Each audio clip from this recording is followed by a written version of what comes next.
Hi guys, my name is Paola Moctezuma Flores, and today we're going to be talking about the Southwood School, a case study in training and development. So the summary of the case study, Southwood faculty struggled with previous deadlines, goals, and understanding their expectation. So they struggled the previous year with their deadlines, goals, and expectations because they didn't have a proper training program. The goal of this study is to develop an effective training and development program that will encourage and train their staff for goals and requirements of the upcoming years. Now, I do want to inform you guys that my presentation did go with the case study in terms of separating the two groups. So when I say group one, I'm talking about managers, and when I say group two, I'm talking about teachers. But on the slide, it's in there for you so you guys can have a clear view of what I'm talking about, okay? So what are the potential barriers to a successful training session? Outline how you might overcome them.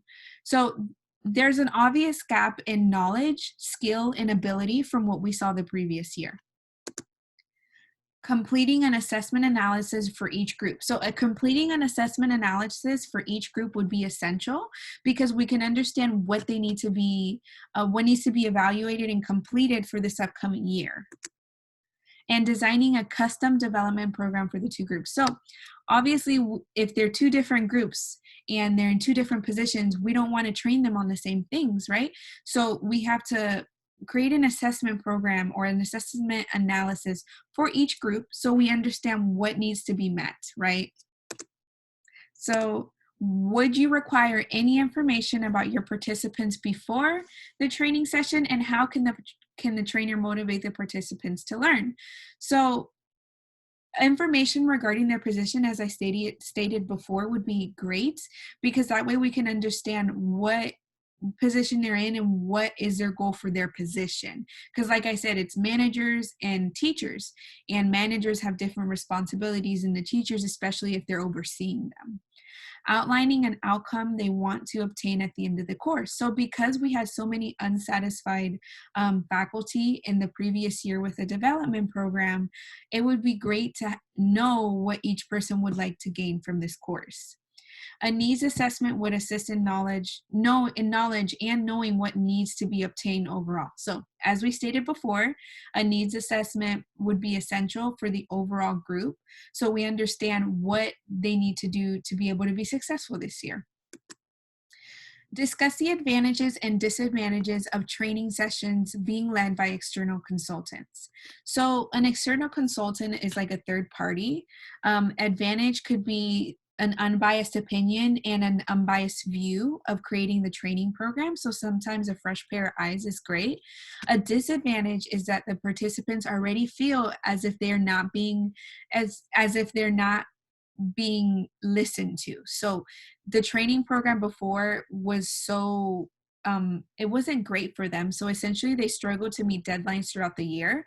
So a disadvantage would be to bring a third party in that doesn't know what they've been through, that doesn't understand what they're doing, what their positions are. They might feel like, wow, they're really not listening to our needs. Just in this case. How can the trainer ensure skills transfer so employees apply the training to the workplace? So administering an exam at the end would be great to know if they learned what they needed to learn so they can be successful in obtaining their goals this following year. But I'm a big fan of role plays. I think that's awesome. It's great. It brings people out of their shell, out of their bubble. It gives people a different perspective. But an important thing to role playing is real life scenarios. Sometimes we play videos or we might read from a worksheet that might not be so realistic in our positions, right? So incorporating role play in realistic scenarios. How would you evaluate the success of the training program? How would you rate Southwood's existing evaluation form? So in terms of the two groups, it was good for managers. It seemed like they met a lot of their needs. It was a lot better than what they've experienced. And satisfactory for teachers because in the case study, they didn't create the same background information, background strategy as they did for managers. So an assessment wasn't made for the teachers. They didn't know what was coming through. Forms weren't filled out before training. So specific homework, specific forms weren't sent out to teachers before training. And so it lagged a lot of time. It took up a lot of time in the training that they weren't able to focus on other things. Would it be appropriate to use e-learning to deliver the performance management training? Explain your answer. So the management, yes, because they've already stated in the beginning of the case study that they have done that and they're very familiar with it. Now, I wouldn't really recommend that for group 2 because it seems like they have a lot more questions and a lot more needs that need to be obtained to in terms of face-to-face. A person can answer those questions versus internet learning.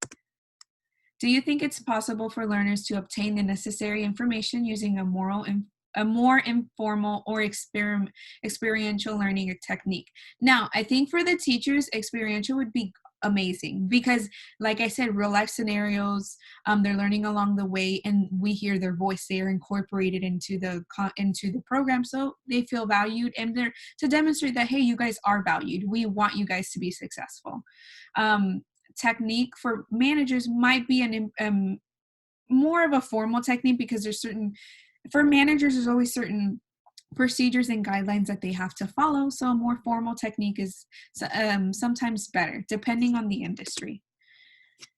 In the information provided in the case study, do you see any evidence that the trainer considered Dessler's 5-step training program? So basically, it shows that they've considered it, but it doesn't excel in every aspect, if that makes sense. So it demonstrates that she did break it down, that the staff did break it down to try to analyze and see what they could improve in every step, but it doesn't demonstrate that they excelled in every one. They didn't meet 100% in what maybe they were supposed to. And that's basically it. Thank you guys for joining, and thank you for listening to my presentation. It was a pleasure, and if you have any questions, be sure to email me. Have a good one.